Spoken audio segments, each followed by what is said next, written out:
Bapak Ibu harus ingat kalau janji Tuhan adalah manifestasi kasih karunia-Nya yang berlimpah bagi umat manusia. Ya, Tuhan mau itu semuanya tergenapi ya. Tuhan mau itu semua ada dalam hidup kita. Tapi sesungguhnya janji-janji Tuhan bukan cuma hal-hal jasmani, tetapi juga mencakup hal-hal yang rohani. Dan kalau teman-teman yang di sini mendengar saya dan bilang, tapi Tuhan tuh kok enggak pernah ya ngomong audible sama saya. Tuhan tuh kok enggak pernah menjanjikan langsung gitu sama saya. Nah, Bapak Ibu jemaat Tuhan, Alkitab ini penuh dengan janji Tuhan. Diperkirakan ada 7.000 janji Tuhan yang ada di dalam Alkitab. Nah, kalau Alkitab ini sampai ke tangan kita, entah Alkitab buku atau Alkitab yang ada di gadget saudara, percayalah janji itu juga buat Anda dan saya. Memang ada janji-janji yang sepertinya, oh itu buat Nuh, oh itu buat Abraham, oh itu buat Paulus dan jemaat di Galatia. Oh itu bukan buat saya karena enggak ada tulisannya untuk jemaat di Siwalankerto. Betul, enggak ada tulisannya. Tapi kalau janji Tuhan ini, Alkitab ini sampai ke tangan kita, percaya saja. Ya, ini percaya saja, ini kebenaran absolut. Bahwa memang janji Tuhan adalah untuk Anda dan saya. Ada amin? Ya, amin. Nah, saya perlu untuk mengulang apa yang telah disampaikan oleh pembicara-pembicara yang sudah bersama dengan kita selama 3 minggu kemarin. Nah, saya rasa ini penting untuk supaya kita tuh diingatkan ya, mengenai kebenaran firman Tuhan, supaya kita ini berjalan tambah lama, tambah kuat, tambah mantap gitu ya. Oke, yang pertama, kunci janji adalah siapa yang membuat janji tersebut. Nah, janji-janji Tuhan dibuat oleh Tuhan, betul? Dan Tuhan kita itu punya karakteristik dia setia, dapat dipercaya dan hanya merancangkan yang terbaik buat kita. Nah, Bapak Ibu jemaat Tuhan, janji Tuhan itu bukan cuman amazing, bukan cuman ajaib, bukan cuman wow karena janjinya, tapi karena siapa yang membuat janji itu. Nah, sekarang kalau janji itu dibuat oleh seorang teman kita, yang ternyata punya track record dia enggak pernah nepati janji. Ya, janji meeting jam 10, janji ketemu jam 10, datangnya 10 kurang 15 gitu ya. Datangnya 10.30. Dan terus diulang-ulangi seperti ini sampai teman ini kita juluki sebagai orang yang memang enggak pernah tepat waktu. Nah, tapi Tuhan kita bukan Tuhan seperti itu. Tuhan kita adalah Tuhan yang setia, dapat dipercaya dan hanya merancangkan yang terbaik. Nah, Bapak Ibu jemaat Tuhan, kalau ada yang punya pendapat merancangkan yang terbaik ini maksudnya apa ya? Kayaknya kok yang rencana Tuhan buat Pastor Anthony itu lebih baik daripada untuk saya. Saya kok hidupnya gini-gini terus. Nah, pernah enggak ada pertanyaan seperti itu? Bapak Ibu jemaat Tuhan, rancangan Tuhan adalah rancangan yang terbaik. Kita semua anak-anaknya dan Tuhan memanggil dirinya sebagai Bapa kita. Saya punya 2 orang anak. Teman-teman di sini mungkin ada yang punya 1, 2, 3, 4 gitu ya. 5 gitu mungkin ada. Saya yakinkan bahwa sebagai orang tua yang baik, kita berusaha memberikan yang terbaik untuk anak-anak kita. Porsinya mungkin gak sama. Dengan anak saya yang gede, cowok usia 15 tahun, saya kasih makanan dengan porsi yang gak sama. Dengan memenya yang baru umur 10 tahun. Bukan berarti saya tidak mengasihi mereka loh. Bukan berarti saya tidak menginginkan yang terbaik dalam hidup mereka. Tapi karena saya tahu porsi makan mereka berbeda. Sesuai kebutuhan mereka, sesuai gender mereka, sesuai kesukaan mereka. Jadi saya tidak bisa kasih sama bilang itu adil. Betul? Kalau hari ini Bapak Ibu jemaat Tuhan lihat orang lain kok kayaknya nggak ada masalah ya. Kok orang lain nggak diuji di area ini, kenapa cuman aku aja? Nah, saya memastikan tidak mengurangi kenyataan bahwa Tuhan selalu merancangkan yang terbaik buat Bapak Ibu sekalian. Bisa jadi porsinya lain, porsi makanan yang diberikan untuk Pastor Anthony bisa jadi lain dengan Bapak Ibu sekalian. Gak apa-apa, sampai pada waktunya percaya saja Tuhan pasti kasih yang terbaik buat kita. Amin. Nah sekarang yang kedua, ini saya masih mengulang ya dari apa yang kita telah pelajari. Holy Covenant, waktu itu Pastor Anthony sampaikan pada kita bahwa Allah selalu berinisiatif duluan untuk mengikat janji dengan manusia sebagai bagian dari rencana penebusannya. Dalam semua perjanjian dengan manusia, Allah selalu punya inisiatif duluan. Karena dia baik sama kita. Dia tahu kita enggak ngerti, kita enggak paham. Karena itu Tuhan selalu berinisiatif duluan untuk mengikat janji dengan kita. Yang ketiga, Pastor Hendra sampaikan minggu kemarin, ada bagian kita berserah dan percaya. Kita harus berserah dan percaya sampai kita menanti penggenapan janji Tuhan itu. Amin. Amin. Nah, masuk ke khotbah hari ini. Judul khotbah saya hari ini adalah janji yang tidak tergenapi bagian 2. Nah, judul ini lahir dari perenungan. Adakah janji Tuhan yang tidak tergenapi? Adakah janji Tuhan yang tidak tergenapi? Dan setiap perenungan kita harus back to the Bible. Karena Alkitab adalah satu-satunya sumber yang relevan, terpercaya untuk kita boleh menanyakan segala sesuatu kepada Tuhan selama di dalam terang. Jangan tanya di dalam gelap, apalagi menanyakan kepada orang-orang yang hidup dalam gelap. Pasti jawabannya juga gelap. Gitu ya, back to the Bible. Adakah janji Tuhan yang tidak tergenapi? Dan Alkitab menjawab dalam ayat kita hari ini, Ibrani 11 ayat 39. Perikopnya berjudul saksi-saksi iman. Nah, teman-teman nanti di rumah silakan buka ayat ini, buka perikop ini, baca satu perikop, bagus sekali. Tapi kalau enggak saya mau sampaikan, Ibrani 11 ayat 39. Dan mereka semua, saksi-saksi iman ini, pahlawan-pahlawan iman ini, 10 orang lebih yang disebut di sana, tidak memperoleh apa yang dijanjikan itu. Sekalipun iman mereka telah memberikan kepada mereka suatu kesaksian yang baik. Saya ulang, dan mereka semua, pahlawan-pahlawan iman ini tidak memperoleh apa yang dijanjikan itu. Sekalipun iman mereka telah memberikan kepada mereka suatu kesaksian yang baik. Jadi ada di dalam Alkitab orang-orang, saksi-saksi iman, pahlawan-pahlawan iman yang tidak memperoleh apa yang dijanjikan itu. Dan kalau Bapak Ibu Jemaat Tuhan baca perikop ini ada 7 ayat yang membahas tentang Musa dan bangsa Israel. Dan karena itu saya juga mau menyampaikan tentang Musa dan bangsa Israel. Nah, bangsa Israel yang ditulis di sini bukanlah bangsa Israel yang kita kenal sekarang ya. Jadi bangsa Israel di sini merujuk pada angkatan pertama yang keluar dari perbudakan Mesir, menuju ke tanah perjanjian. Oke, jadi konteksnya itu, jangan melebar dulu yang kemana-mana gitu ya. Dan bagi Bapak Ibu Jemaat Tuhan yang kebetulan punya anak-anak Next Gen Kids, yang hari ini beribadah Next Gen di GMS Surabaya di 3 kampus yang ada, semuanya juga bahas tentang Musa. Dan saya dorong setelah ini, ayo adakan saat teduh bersama, bercakap-cakap, entah di mobil, entah di tempat makan nanti, ayo bicarakan tentang Musa. Karena mereka juga dapat cerita yang sama tentang Musa pada hari ini. Oke? Nah, siapa Musa Bapak Ibu? Siapa Musa? Nah, saya ada tuliskan di sini dari Ibrani 11 ayat 23 sampai 29. Kemudian saya ada tambahkan 2 yang enggak ada di PPT, saya mohon maaf tapi supaya teman-teman bisa nangkep aja dan saya akan cepat karena kebanyakan dari kita tahu Musa. Tapi kalau seandainya ada teman-teman yang belum tahu Musa dan cerita hidupnya, mari bacalah Alkitab di Kitab Keluaran, banyak sekali bahas tentang Musa dan joinlah CG, tempat di mana kita bisa bertumbuh bersama dalam pengenalan firman Tuhan. Join CG, tanyai teman-teman CG, tanyai pemimpin CG Anda tentang siapa Musa itu dan ayo kita bertumbuh bersama. Oke, saya akan cepat aja. Siapa Musa? Musa ini lahir dalam masa terjadi pembunuhan kepada semua anak lelaki newborn orang Ibrani. Jadi sewaktu itu orang Ibrani ini ada di bangsa Mesir, di negara Mesir. Dan kemudian orang Ibrani ini diberkati oleh Tuhan, mereka beranak pinak banyak sekali. Sampai orang Mesir itu sebagai orang yang penduduk asli dari bangsa ini takut. Jangan-jangan nanti bangsa Ibrani ini akan semakin banyak dan mereka akan bergabung dengan negara musuh dan mengalahkan kita.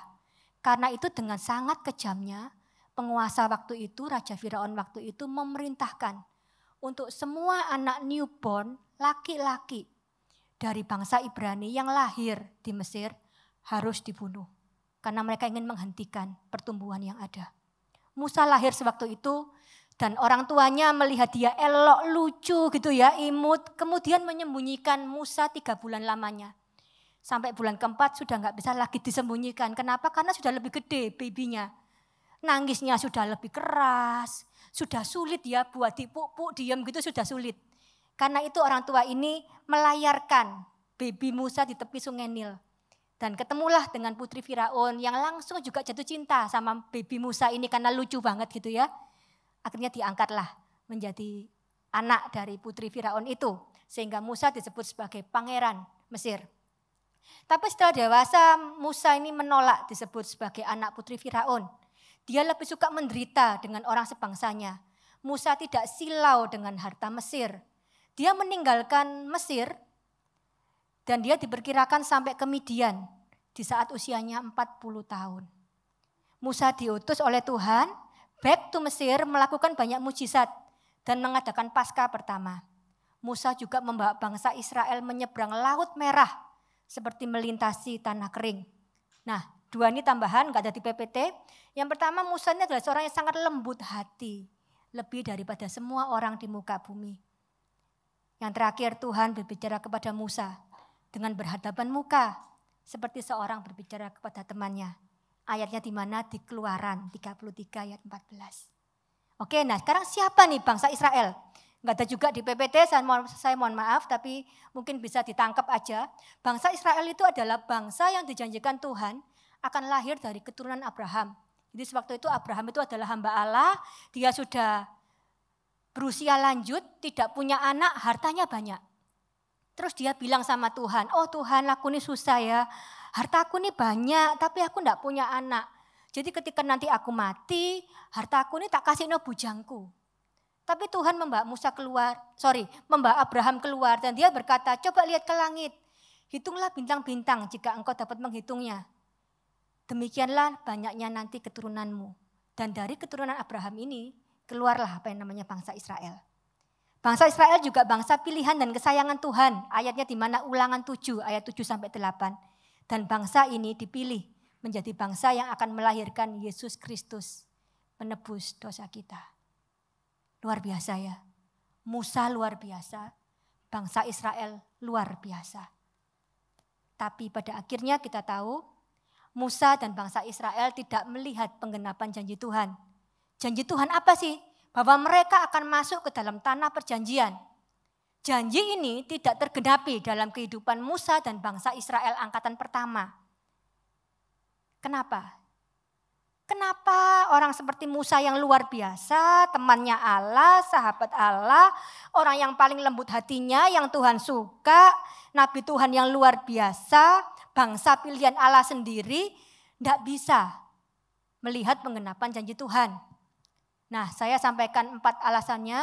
2 alasan tadi saya sudah sampaikan di ibadah yang jam 7 pagi. 2 lagi akan saya sampaikan di sini bagi Bapak Ibu Jemaat Tuhan yang kepingin tahu komplitnya nih. Bisa lihat di YouTube GMS Surabaya, ada section yang namanya Living Word. Beberapa minggu ke depan pasti diupload, silakan dilihat aja. Tapi kita mau excited ya dengan poin 3 dan 4 bagian Anda siang hari ini. Nah, bagian 3, poin ketiga, jangan bingung kenapa poin 3, karena 1 dan 2-nya sudah saya sampaikan di pagi hari tadi. Poin ketiga, kenapa Musa dan bangsa Israel tidak melihat penggenapan janji Tuhan untuk masuk ke tanah Kanaan adalah karena zona nyaman. Oke, ini nyamannya saya beri tanda petik ya. Kenapa nanti saya kasih tahu gitu ya. Kenapa sih zona nyaman ini? Apa maksudnya zona nyaman? Nah, saya lompat ini, bukan di zamannya Musa, tapi memang saya lompat jauh ke depan. Zona nyaman ini pertama kali dipopulerkan oleh seorang yang bernama Alasdair White, seorang pencetus teori manajemen bisnis di tahun 2009. Zona nyaman berbicara adanya suatu kondisi di mana segalanya terasa akrab dan mudah, sehingga kita ini tidak mengalami banyak stres, karena kita bisa mengontrol sekeliling Anda. Zona ini memberikan kepastian, rasa aman, dan perasaan familiar, sudah biasa gitu ya. Sudah biasa pagi-pagi bangun tidur, ke kamar mandi, kemudian mungkin memasak, mungkin segera siap-siap ke kampus gitu ya. Sudah biasa, perasaannya sudah familiar gitu. Nah, apa sih pendapat kekristenan tentang zona nyaman ini? Pendapat yang populer adalah kenyamanan dapat menghambat pertumbuhan kita. Kenapa? Karena kenyamanan itu menjebak kita nggak mau melangkah keluar. Walaupun itu adalah untuk memenuhi panggilan Tuhan.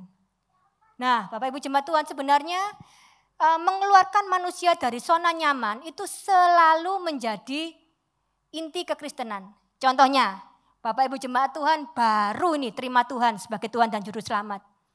Ada hal-hal yang harus Bapak Ibu lakukan supaya keluar dari zona nyaman kalian.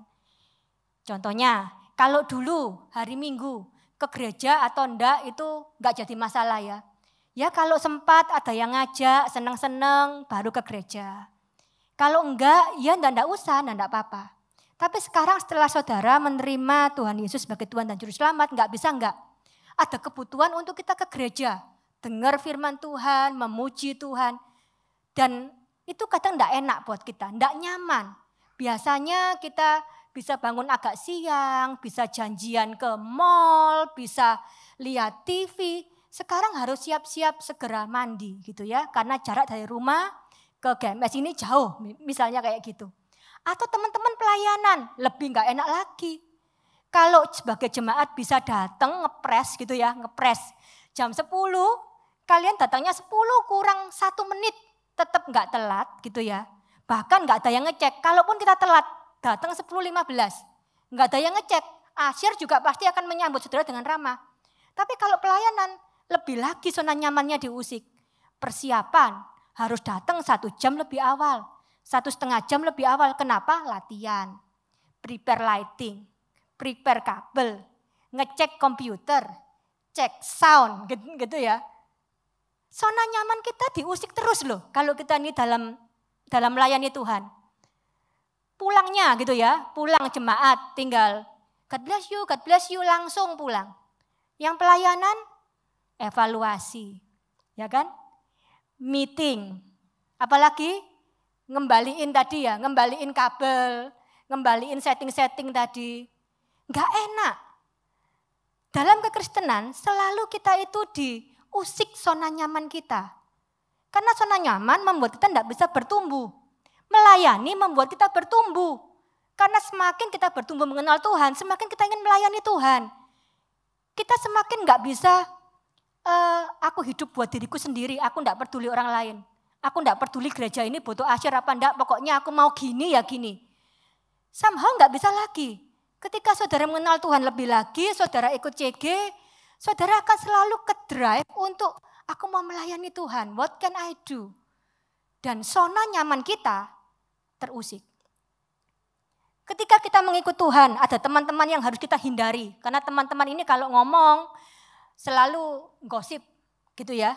Selalu ngomong hal-hal yang negatif. Selalu mencela orang-orang Kristen. Orang-orang ini harus kita hindari, kita keluar dari zona ini. Atau sebaliknya, justru mereka yang menghindari kita. Karena begitu kita terima Tuhan, kita jadi enggak asik lagi katanya mereka. Kita diajak hangout sedikit, kita bilang, ini udah jam 9, aku harus siap-siap ke gereja. Jadi bagi mereka, wah kamu jadi enggak asik ya gitu ya. Walaupun teman-teman itu mungkin nyaman bagi kita sudah kenal lama. Sebaliknya kita masuk CG, orang-orang baru, namanya orang baru pasti ada penyesuaian ya. Belum tentu cocok loh walaupun di CG. Gesekan ini, gesekan itu, bukan karena CG-nya yang salah, bukan. Tapi karena memang mereka orang-orang baru. Mereka baru tahu kita baru tahu mereka, dan setiap kita itu unik. Ya Bapak Ibu jemaat Tuhan. Jadi kenyamanan itu selalu menjadi musuh terbesar dari kekristenan, selalu. Oke? Apalagi kata Alkitab, manusia diciptakan bukan untuk merasa nyaman, tetapi untuk melakukan kehendak Bapa. Perasaan nyaman itu buruk bagi kita, karena kita cenderung merasa familiar, kita tidak mau melangkah dalam rencana Tuhan yang lebih besar lagi yang Tuhan sudah sediakan. Oke, saya mau lanjut. Zona nyaman Israel, apa ya zona nyaman Israel? Ada yang bisa nebak? Mesir, betul. Zona nyaman Israel itu Mesir. Mesir ini gini ya, Bagi kita yang di luar bangsa Israel, kita lihat Mesir ini tidak mungkin jadi zona nyaman. Ini bangsa yang memperbudak bangsa Israel sebanyak 430 tahun. Raja Mesir Firaun disebutkan mengeraskan hatinya untuk tidak bermurah hati kepada Israel, justru memaksa dan mempersulit kerja paksa mereka. Bahkan membunuh anak-anak newborn, laki-laki bangsa Israel untuk mencegah perkembangan mereka. Kita mikir dengan akal sehat, enggak mungkin Mesir ini zona yang nyaman. Gimana? Kita sebagai wanita, ibu-ibu hamil 9 bulan, kita besarkan anak kita. Zaman itu enggak ada USG. Kita enggak tahu ini laki atau perempuan gitu ya. Kita mencintai anak ini. Kemudian lahir dan anak ini harus dibunuh. Apa itu zona nyaman Bapak Ibu jemaat Tuhan? Diperbudak loh. Tapi bagi mereka, lihat ini. Bagi bangsa Israel, tinggal di negara Mesir yang memiliki kekayaan dan kemakmuran luar biasa. Itu sungguh menyukakan hati mereka. Bahkan ada tertulis dalam Keluaran 14 ayat 12 berkata, bukankah telah kami katakan kepadamu Musa di Mesir, jangan ganggu kami. Biarkan kami bekerja pada orang Mesir. Karena lebih baik bagi kami untuk bekerja pada orang Mesir daripada mati di padang gurun ini. Oh, kami ingat bawang pre mereka. Kami ingat mentimun mereka. Kami ingat semangka mereka. Kami ingat bawang merah, bawang putih mereka. Oh, kami ingat ini semua. Nah, Bapak Ibu jemaat Tuhan mungkin mikir nemen ya bangsa Israel ya. Tapi bayangkan kita ya. Bangsa Israel ini sungguh loh, cerminan kita. Di padang gurun, panas. Panas. Sekarang pun Surabaya panas, Bapak Ibu keluar. Mungkin ada yang ingat semangka gitu ya. Semangkanya juga, semangka di Mesir bisa jadi lain dengan semangka yang kita kenal sekarang. Kalau saya bayangkan, kalau kita ke supermarket premium di Surabaya ini gitu ya. Semangkanya, Bapak Ibu jemaat Tuhan, warnanya itu bisa lain-lain loh. Ya, semangka-semangka impor ini. Bentuknya enggak semua bulat. Ada yang kotak, ada yang lonjong, dan kalau dibuka airnya, aduh gitu ya. Rasanya, manisnya, dan berapa banyak yang langsung ingat ini ya, oh ya semangka gitu ya.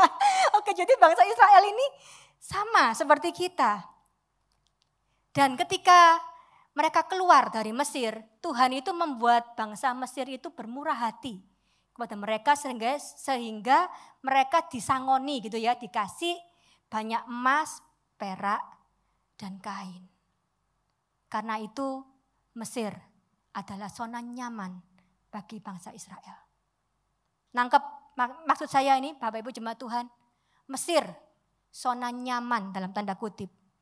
Enggak aman, tapi somehow mereka familiar. Oh, pagi-pagi bangun, dipecuti, diteriaki, kerja paksa. Mereka rasa itu familiar. Ya memang gitu harusnya.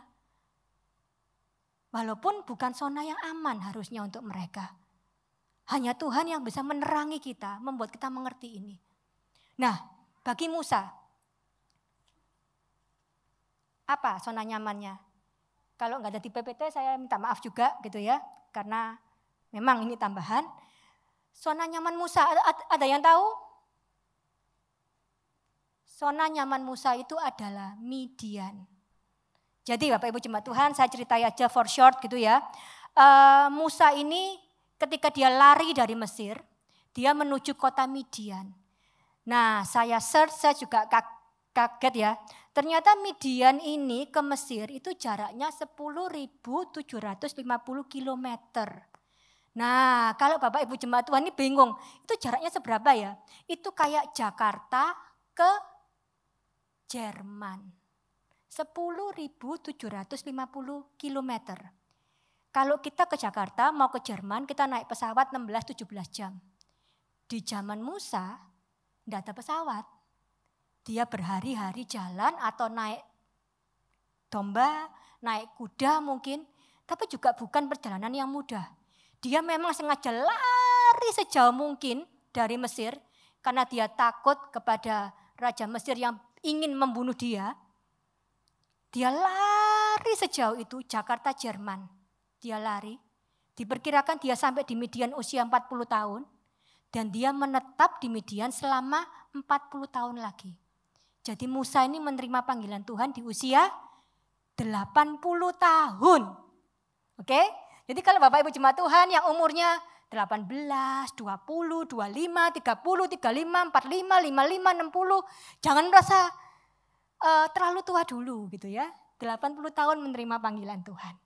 Nah di Midian Musa ini menikah, punya anak, punya keluarga. Ya hidupnya gak enak-enak banget lah ya. Dia gembala, kambing domba. Tapi sudah nyaman. Punya keluarga yang baik, punya keluarga yang mengasihi dia. Dan Alkitab tidak mencatat kalau Musa memikirkan rekan sebangsanya lain yang hidup dalam perbudakan di Mesir. Nah, correct me if I'm wrong ya, tapi kalau kita di Surabaya, kemudian rekan kita sebangsa setanah air atau mungkin rekan keluarga ada di Jerman saat ini, teman-teman apakah memikirkan sih pergumulan mereka? Kita kan sudah sibuk ya dengan pergumulan kita sendiri ya. Dengan harga-harga naik, dengan antar jemput anak, dengan kuliah yang tidak mari-mari, dengan dosen killer ya kan. Terus terang ya, apa mikir pergumulan saudara-saudara yang di Jerman? Enggak, demikian juga Musa. Di usianya yang berusia 40 sampai 80 tahun, 40 tahun, dia enggak mikir loh tentang saudara sebangsanya yang ada dalam perbudakan di Mesir. Karena itu, ketika Allah memintanya untuk keluar dari zona nyaman dan menyelamatkan bangsanya, ia tawar-menawar dengan Allah. Dibaca Bapak Ibu, Keluaran 3 ayat 11, Keluaran 3 ayat 13. Yang pertama Musa bilang, siapa aku ini kok bisa ngadep Firaun? Kemudian Tuhan jawab. Di ayat 13 dia bilang lagi, tapi kalau Firaun tanya siapa yang mengutus kamu, aku bilang apa? Terus Tuhan jawab lagi. Terus Musa jawab lagi sampai terakhir Musa bilang, tapi aku ini enggak pandai ngomong. Tawar-menawar ini loh, terus-menerus dengan Tuhan. Kenapa? Karena bagi Musa, dia keluar dari zona nyamannya. Bapak Ibu jemaat Tuhan, apa ini yang lagi kita alami hari-hari ini? Apakah Tuhan memproses saudara? Dan hari-hari ini ada keputusan yang harus diambil. Dan itu berarti saudara keluar dari zona nyaman saudara. Saya tidak bilang khotbah ini meneguhkan apapun ya. Tapi mari kita pergumulkan di hadapan Tuhan, tanya leader-leader di tempat ini, minta arahan mereka. Berdoa lebih lagi, berpuasa lebih lagi. Kalau memang itu dari Tuhan, Tuhan memang mau mengeluarkan kita dari zona nyaman kita, keluar. Kita lanjut, poin selanjutnya.